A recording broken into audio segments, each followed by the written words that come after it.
what's going on, everybody? It's Rich Perez welcoming you back to another dose of the rundown. Join with me, as always, my brother from another, my co-host, all the way from the U, Kayson Davis. How you doing, Kay? I'm doing very, very good today. How are you doing? I'm doing good. It's a little different today, man. No, we didn't. We're not in. Well, I'm not in studio. See, I didn't get the hand claps or anything like that. But it's an important day, so we had to do this for you, man. I'm actually at work right now, but we had to. It's an important day, so we had to get this one out here, man. Well, you're working while you're working, so that's a good thing, I guess. Yeah, the grind don't stop. That's a fact. The marathon continues. That is a fact. So trade deadline, man. Like the moves weren't major, and then Woj, in typical Woj fashion, comes through with the Woj bomb at the buzzer. Like we needed the Mike Breen bang on that tweet. Like right, literally, trade deadline is over. It's hit, and then boom, Adrian Wojnarowski says Victor Oladipo has been traded to the Miami Heat. Now, immediately, I'm like, boom, Woj bomb, but I want to see who they had to give up in this deal.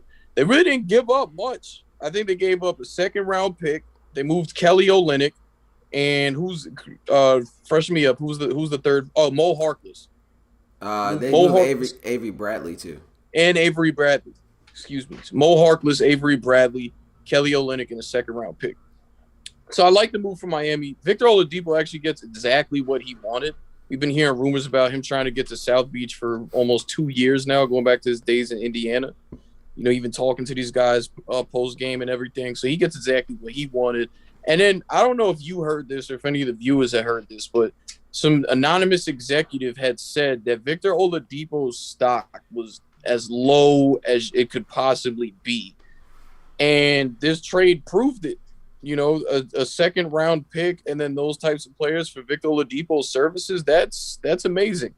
Yeah, definitely. I think some people were shocked about how much they got for him. I guess people expect him to get more, but to me, you look at Houston because Houston had a chance to get Karis LeVert, and I think maybe you could have got more for Karis LeVert if you think about trading him, especially maybe not now him coming off the injury, but if you seen him play, he hit like a game winner the other night. So I think in the long run they're gonna look back and wish they had Karis LeVert because he's a better younger piece at this point, and then you probably can get more for him out of a trade. So I think we gotta look at Houston here a little bit, kind of what they were doing. Yeah, I mean, well, I said it from jump when they made the trade. It made no sense to me that they would just move on from Karis LeVert to get Victor Oladipo. I guess they wanted to be a team that was going to compete for the playoffs right away. So for them, in their eyes, it made sense to get Victor Oladipo and pair him up with John Wall and DeMarcus Cousins. And now you have no DeMarcus Cousins and no Victor Oladipo. And who knows how long John Wall is going to be there, once this free agency thing gets set up in a couple months. So, I mean, from that standpoint, yeah. And then, I mean, just Karis LeVert's looking like a rising star since his days in Brooklyn. So I thought that could have been a piece that they were going to be able to build around. But, everybody is talking about Karis LeVert and them not doing that right now. We really don't know what's going on in Houston, where they move from here. I like Coach Silas. I want to see him succeed, but they got an uphill battle that they're going to need to climb. Yeah, it looks like a rebuild from here. Obviously, they thought maybe Oladipo can help them more, but he was on an expiring contract. So, and like you said, everyone knew he wanted to get to Miami, so he was only going to be there for a rental in a sense anyway. So they kind of had to force him, or not. Well, they had to trade him to Miami. So it's like getting him really didn't make no sense. At least Karis LeVert, I think he's on a little longer of a contract, and I think Karis LeVert wouldn't have mind staying in Houston, especially if they're going to be in a rebuilding stage or if they would have been winning right now. So everything, all in all, just kind of doesn't make any sense. So. I think Houston, you look back at that Harden trade, it may be the big loser here. But now it looks like they're just going into a full rebuild, like you said. Who knows how long John Wall will be there, but I think they'll probably try to get rid of him this summer. So it looks like a full rebuild for them now. Yeah, I mean, for the Heat, we obviously we know they get Victor Oladipo, but the other side of the trade, they didn't have to give up any of their young promising guards. They were engaged in talks with Toronto to try and get Kyle Lowry, and Toronto was dead set on getting Tyler Hero. And on the Lakers side of things, they were dead set on trying. Who's the young guard that's been pretty promising for the Lakers? I Not sure of his name. I know you talking about. I can't think of his name right now. I know he's from But Chicago though. he's they he that was they this these were the two guards that Toronto was aiming for in exchange for Kyle Lowry, and both the Lakers and the Heat said no, no way. But I mean, you got to think Miami's probably the biggest winners of the trade deadline with this, and they're also the front runners to sign the Marcus Aldridge. You just got to buy out with the Spurs. So when they signed Victor, what not signed, but when they traded for Victor Oladipo, I said I like the move for them. I don't love it just because when Victor Oladipo is who we know he can be, obviously it's great, but he hasn't played up to par. Houston wanted to keep it. We know they tried to give him an extension. He turned it down. So they know that they had something in him. But I mean, I guess like it's to get Victor Oladipo right now is just a move that's nice. But then if you're able to get a LaMarcus Aldridge, we're definitely talking competing to come out of the East. With anybody that's there. Like we know how good that Heat team is, and they're going to give anybody that's in front of them fits. Yeah, definitely. We add LaMarcus Aldridge to that, and then they just got Trevor Ariza not too long ago. So Miami has, I think they have, out of all teams in the Eastern Conference, made the most moves to kind of maybe get back to the finals. They, like you said, they were in the finals last year and things like that. So obviously they're a great team. They still have most of their main pieces there. So you just add these guys, and then LaMarcus Aldridge. I was talking about him with Portland, but he gives them something else that they don't have, that Miami doesn't have either. A post up threat, someone that's like a legit post up threat. So, and then you get Oladipo there if he's healthy and obviously motivated. You saw what he was able to do with Indiana a couple years ago. So you add Oladipo with Jimmy Butler, LaMarcus Aldridge, then you still got Iguodala. The young guards that they got over there, Kendrick. You've brought it up on here a lot. Kendrick Nunn is starting to play like he was playing before. Still got Bam. So Miami's looking like a deeper team too. So they might look better than last year's finals run team. Well, here's the thing I'm focused on with Miami though. What's that rotation looking like moving forward? When you bring in a Victor Oladipo, I'm focused more on their front court. When you bring in a Victor Oladipo, you still got Kendrick Nunn who's playing extremely well. You kept Duncan Robinson. You still got Tyler Hero, and Goran Dragic's working his way back in as well. So how exactly is that going to work moving forward? When you got all these very good guard, you got a ton of great guard play over there right now. Yeah, it's got to be interesting. I think it depends on what Oladipo they get. I figure maybe he'll go into the starting lineup, but it's got to be interesting. They got a lot to figure out, but I think right now, looking at it, I think you'll bring Hero back off the bench. You'll leave Dragic coming off the bench, and maybe you'll go with Kendrick Nunn and Oladipo, and then maybe play it from there. But right now, I figure they'll probably just leave their lineup how it is, and then maybe just play it from there. But I think they have a good bad problem in a sense. So do you think that like a Duncan Robinson with his shooting prowess is probably coming off the bench from the three as opposed to being a starter at the two? Yeah, possibly. I think he's gonna have to spend more time at the three. I think yeah. One of those guards is gonna have to spend more time at the three, and maybe Jimmy Butler might have to spend a little more time at the four, depending on how things go. They're gonna have to. Some people are gonna have to play a couple different positions to kind of to fit all those guys in there. Yeah, man, it's definitely one to monitor. But the Heat so far winners. I mean, they're only the front runners to get LaMarcus Aldridge right now, but front runners is front runners nonetheless. So definitely the winners of this one. There was also another big one, man. Orlando went fire sale, blew it up, sent Fournier over to Boston in a huge deal. They sent Vucevic over to Chicago, and then they sent Aaron Gordon to Denver. For Denver and Chicago, I love those moves, especially when you're trying to keep a Zach LaVine in Chicago, and Denver's trying to extend their push to try and win an NBA title. Yeah, especially for Denver. A lot of people have been talking about how much of a loss it was for them to lose Jeremy Grant in free agency, and they've been kind of trying to find someone to replace kind of what he brought to them. And I think Aaron Gordon can be that. Obviously, we don't know if he's going to start yet. Whether I don't think he's going to start at the four or maybe the three because they have Porter Jr. over there. So if you can bring him off the bench, that also boosts their bench and it gives them a replacement for losing Jeremy Grant. As for Chicago, that Vucevic trade was a little surprising. I don't think anyone's seen that coming. But after that, I said it to you as soon as you sent me the trade. It looks like the Magic are about to blow it up. So I think it's good for Chicago. They had a couple of nice young pieces. Obviously, turn that into a superstar all star player is good for them. Obviously, they maybe wanted to keep their young pieces, but they're in a win now mode, I guess, with Zach Levine being an all star this year. They're trying to get to the playoffs, so I think that definitely helps their playoff push. And Otto Porter wasn't playing too much for them anyway. I figured that Orlando might not keep him anyway. Right on, man. That, another big one though, which a lot of people. I'm actually having a little back and forth with one of my people. Shout out to my guy Dante, but the Clippers, the Clippers, who we've been hearing since last year, they need a point guard. They need a point guard. Make a trade with the Atlanta Hawks, and they send Lou Williams to the Atlanta back home to the Atlanta Hawks in exchange for Rajon Rondo. Now, honestly, they could have just signed him in free agency.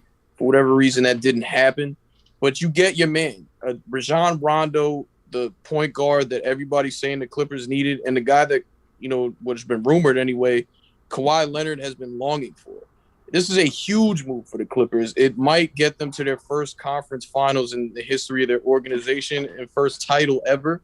Rajon Rondo has elevated just about every team that he's been on. He was a key part in Boston's title run back in 2008. He ended up with the New Orleans Pelicans after a stop. Well, excuse me, he actually ended up in Chicago after a stop in Dallas, that failed stop in Dallas. But from there, I mean, like, people want to talk about, Chicago got in as an 8 seed. Chicago almost gave Boston a gentleman's sweep until Rajon Rondo broke his hand, and you saw how much of a difference that was without him. So then he ends up with the New Orleans Pelicans, and they sweep the Portland Trailblazers, led by him. And obviously, he had Anthony Davis over there. DeMarcus Cousins was hurt, but they had Drew Holiday as well. I mean, it can't be enough. Can't be said. And then you got to go back to his time with the Lakers. He was a key part in the Lakers, winning a championship as well. He started knocking down shots from beyond the arc, just being that floor general that he always is. So you can talk about failed attempt in Dallas. You can talk about a failed attempt in Atlanta. I mean, Atlanta, I think they just had a lot of other things going on, and it never even made sense to me why they signed him over to Atlanta. But I mean, he's going to be a difference for the Clippers, and it might put him being there might push the Clippers over the top. And the other thing that you need to watch out for on Atlanta's side, Kay, I know you saw this, but a lot of people have been kind of making the lemon pepper Lou jokes over in Atlanta. Last I heard, Lou Williams is on record saying if he got moved, he was going to retire. Yeah, I don't think he might retire. I think being in Atlanta might make him want to stay. He'll be back home and things like that. And also, the Hawks aren't a terrible team right now, so I think he wouldn't mind maybe coming off the bench with those young players over there, maybe helping them making a playoff run. I think, like you said, for the Clippers, it obviously helps them. I think it hurts them a little bit that they lose Lou Will, but obviously everything that Rondo brings to the table, they needed a point guard, so it's basically everything that they needed. It's a little maybe upsetting for Clipper fans because if you think about it, they were supposed to get the guy in free agency, and now you have to give up Lou Will to get him. So you kind of sit there and think like, what could possibly have happened if we were able to get him in free agency and then have to lose Lou Will too. So, but at this point, it is what it is. Obviously, he's going to help him. You seen what he did with the Lakers last year. I think that says enough right there. He was able to help them coming back. He really was the difference in that Rockets series. So he was able to help them make a playoff run. And with everything going on with the Lakers, this is kind of the perfect time. So I don't blame the Clippers for kind of going for it and getting Rondo and getting him to kind of help them make a playoff push. So it's a good trade maybe for both sides. But for the Clippers fans, I'd be a little upset that maybe we could have got both these guys and not had to give up Lou Will. And also for the Clippers, that little team that they had that made that run and kind of that everyone was all hyped for to bring in Kawhi Leonard and PG into, was kind of gone. Doc is gone, Lou's gone, Trell is gone, Shea is gone. So now it's kind of like the thing in Boston. Those guys kind of helped out the Brooklyn. Those guys kind of helped set the foundation. And then they're not maybe there to see kind of how everything turns out. So it's a little unfortunate for that too. But I guess, like I said, good trade for both sides.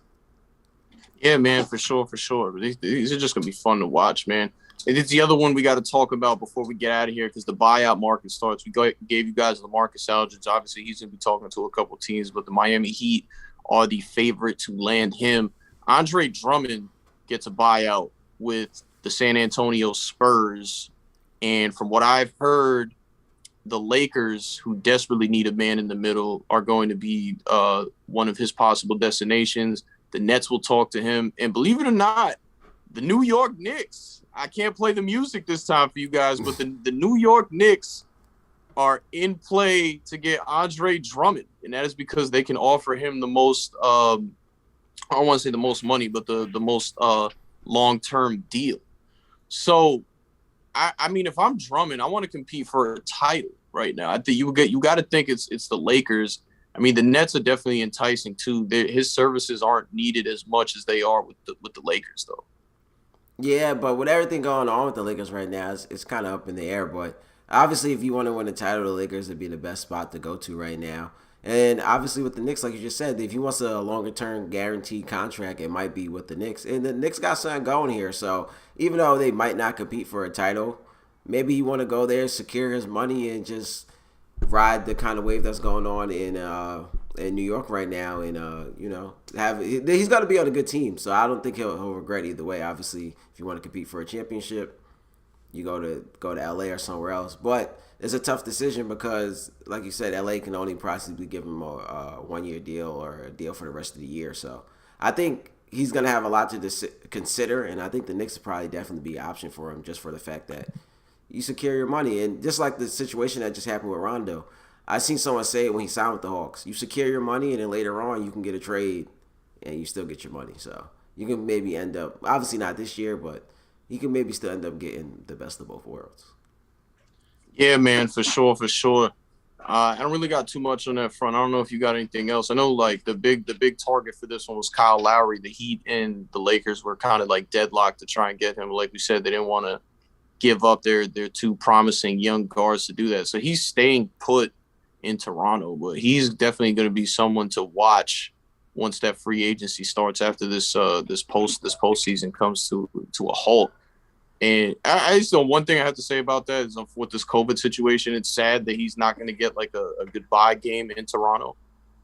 Yeah, but that situation is weird because Masai Ujiri came out and said that, or someone reported that he didn't get a deal that he liked, and obviously maybe you wait until free agency, you get a sign and trade, but for in a sign and trade deal, you might not get as much. So I figured why not kind of maybe trade him now, and it's gonna be a little awkward for him to kind of go through all these trade rumors. I know he was asked about some trades like last night, and he had a quote in there, so. It's gonna be awkward because now he's gonna get a lot of questions about coming back. Where is he gonna go from here and things like that. So I think maybe obviously you don't want to sell yourself short, but you kind of maybe should have. They could have got what they got for him now, but it's gonna be interesting to see. Like you said, he's gonna be a big piece because a lot of teams wanted him. So free agency is gonna be interesting for him. Yeah, man, it's gonna be a fun one to watch. I can't wait to see more of these things go down. Knicks fans, don't fret. You did not get Lonzo Ball in a trade, but you will try and go after him as a free agent this summer. So it's okay. It's okay. You still might get your point guard. It's all right. Can you say that again? I was just saying, man. You know, Knicks fans do not fret. Like you didn't get the trade for Lonzo Ball, but you still might get him in free agency. It's all good.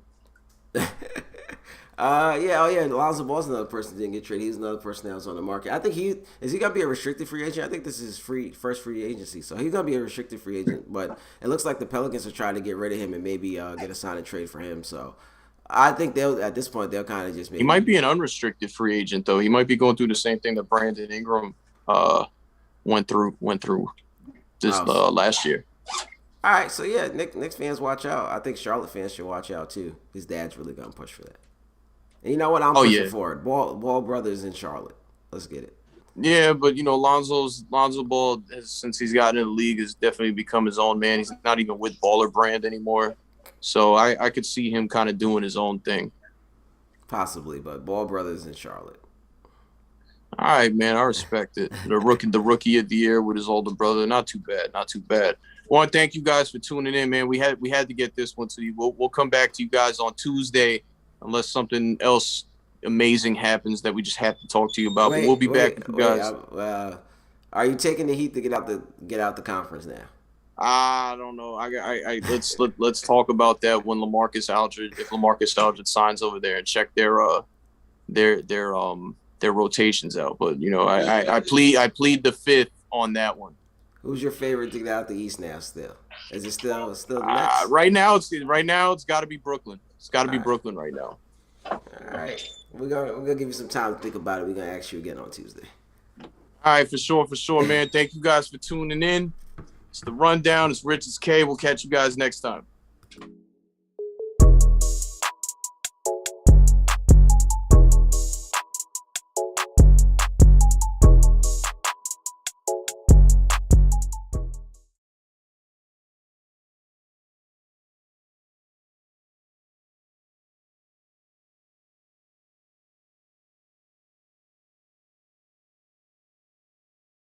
Words on that thing, so it still says NCAA Sweet 16.